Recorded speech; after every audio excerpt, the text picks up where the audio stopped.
Assalamu alaikum jama'a, ku taya mu alƙalanci ko kallo.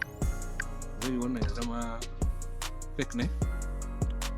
GCV 314,000 US dollar. Jiya ne fa wannan update 17 na wata kenan.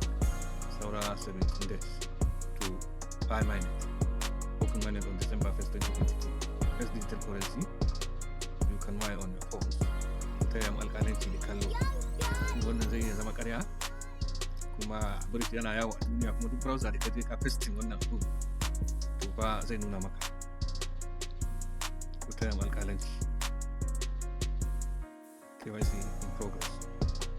Coinsply. Taya mu kallo, taya mu wanke ido, taya mu dariya.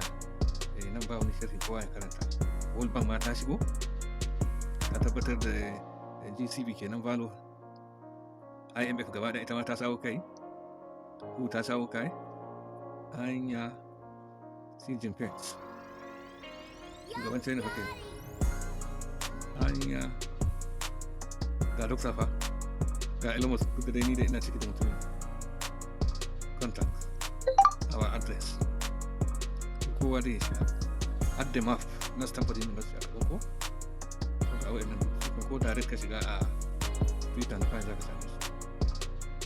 A taya mun ka ido, hanya ba za mu yi dariya a kullum muke ba, to na taya mu kallon alfijir 5. Allah ya tsawaita mana rai mai albarka mai amfani, Allah ya sa mu amfana da duniya ɗan adam, kuwa makwabta abokan zumunci.